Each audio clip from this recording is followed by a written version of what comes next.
Kumusta po kayo? Bago po ang lahat, first things first.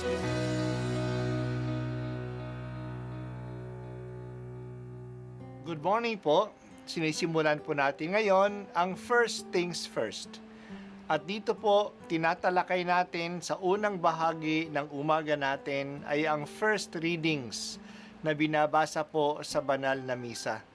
Ito pong tinatalakay natin kasi madalas po kasi marami na tayong alam tungkol sa gospel readings. Pero konti po ang nagsasalita sa first readings. Pero ang first readings, bahagi din po yan ng Biblia, ng banal na kasulatan. Kaya susubaybayan po natin ang mga first readings, basahin po natin at kuminsan kailangan ng basahin ng 2 o 3 beses bago maintindihan kasi hindi po tayo familiar sa mga istorya at sa mga kaisipan na tinatalakay dito. Ang pagbasa mula sa aklat ni Propeta Daniel. Noong mga araw na iyon, sinabi ni Daniel kay Nabucodonosor, "Mahal na hari, ang napaginipan ninyo ay isang malaki at nakasisilaw na ribulto. Nakatayo ito sa harapan ninyo at nakatatakot tingnan. Ang ulo nito ay dalisay na ginto, pilak ang dibdib at mga bisig, tanso ang tiyan at ang mga hita. Ang mga binti at mga paa ay bakal at luwad. Habang ito'y tinitingnan ninyo, may batong natipak sa bundok. Bumagsak sa mga paa ng ribulto at nadurog ang mga paa. Pagkatapos, nadurog din lahat ang bakal, luwad, tanso, pilak at ginto, ano pat naging parang ipa. Tinangay ito ng hangin at walang naiwan kahit bakas. Samantala, ang tipak ng batong bumagsak dito ay naging isang napakalaking bundok na pumuno sa buong daigdig. Mahal na hari, iyan po ang inyong panaginip at narito naman ang kahulugan. Kayo ay pinagkalooban ng Diyos ng kaharian, pinuspos ng kapangyarihan, kapamahalaan at karangalan.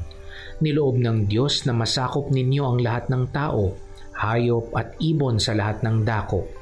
Kayo ang katumbas ng ulong ginto. Ang susunod sa inyo ay ikalawang kaharian, ngunit mahina kaysa inyo. Pagkatapos, lilitaw ang pangatlong kaharian na sinasagisag ng tanso, at sasakupin nito ang mga naunang kaharian. Ang pang-apat na kaharian ay sintigas ng bakal. Katulad ng nagagawa ng bakal, dudurugin ng kahariang ito ang buong daigdig.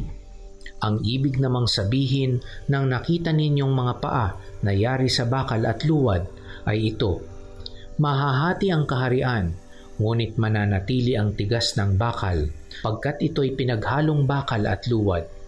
Ganito naman ang ibig sabihin ng mga paang yari sa pinaghalong bakal at luwad: magiging makapangyarihan ang kaharian, ngunit madaling babagsak.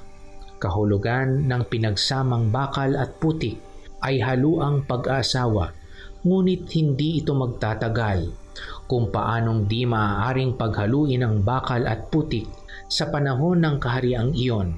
Sa panahon ng mga haring yaon ay magtitindig ng isang kahariang hindi maibabagsak kailanman ni masasakop ninuman. Dudurugin nito at ganap na wawasakin ang iba pang kaharian. Ano pat hindi na makababangon ang mga iyon kahit kailan. Ang katulad nito ay iyaong tipak ng batong dumurog sa ribultong yari sa bakal, luwad, tanso, pilak at ginto. Mahal na hari, ang mangyayari sa hinaharap ay ipinaalam na sa inyo ng dakilang Diyos. Iyan po ang inyong panaginip at ang kaniyang kahulugan. Ang salita ng Diyos. Salamat sa Diyos. Sa 4 na kabataan na nagkaroon ng training sa pero ng mga Babylonians, ang pinakamagaling ay si Daniel. Binigyan siya ng biyaya ng Diyos na makapagbibigay ng kahulugan sa mga panaginip. Ito ay ginamit niya sa panaginip ng hari. Siya ay tulad ni Jose sa panahon ng mga Ehipsyano na nagbigay ng kahulugan sa mga panaginip ng paraon at dahil dito nakilala siya. Pero kakaiba ito sa pangyayari kay Daniel. Kasi hindi lang naghanap ang interpretasyon ang hari para hindi siya lokohin ng mga magicians at mga nagpapaliwanag ng panaginip. Hindi niya sinabi ang kanyang panaginip. Dapat nilang sabihin ang kanyang panaginip at bigyan ng interpretasyon. Walang nakagawa nito, kundi si Daniel. Sinabi niya ang panaginip at binigyan niya ng kahulugan. May malaking estatwa na ang katawan ay galing sa iba't ibang bahagi. Ginto, pilak, tanso, bakal at luwad. Ang panaginip ay tungkol sa sunod-sunod na mga empires mula sa mga Babylonians hanggang sa mga Persians at hanggang sa mga Greeks at hanggang kay Seleucid. Ang lahat ng ito'y may sariling katangian at kanya-kanyang lakas.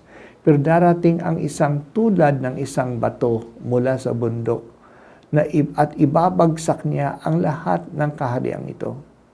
Madudurog ang mga ito sa ilalim ng batong yon. Pinapakita ng panaginip at ng interpretasyon ng panaginip na ito na ang Panginoon ng kasaysayan. Alam niya ang lahat ng pangyayari at malulupig niya ang lahat, pati na ang malalakas na empires. Ang munting bato na galing sa bundok na dudurog sa lahat ng kaharian ay ang kaharian ng Diyos.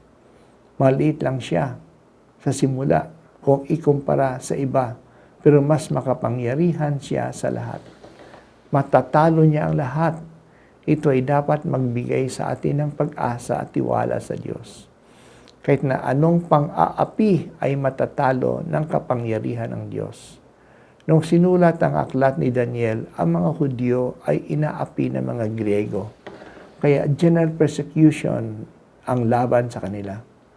Kaya sinabi ng aklat ni Daniel na huwag silang matakot at manatiling matatag. Mawawasak din at lilipas din ang mga makapang-aping makaharian. Dadakilain ko at pupurihin ang Diyos na mapagmahal. Makapangyarihan siya at ang kanyang pag-ibig ay maaasahan.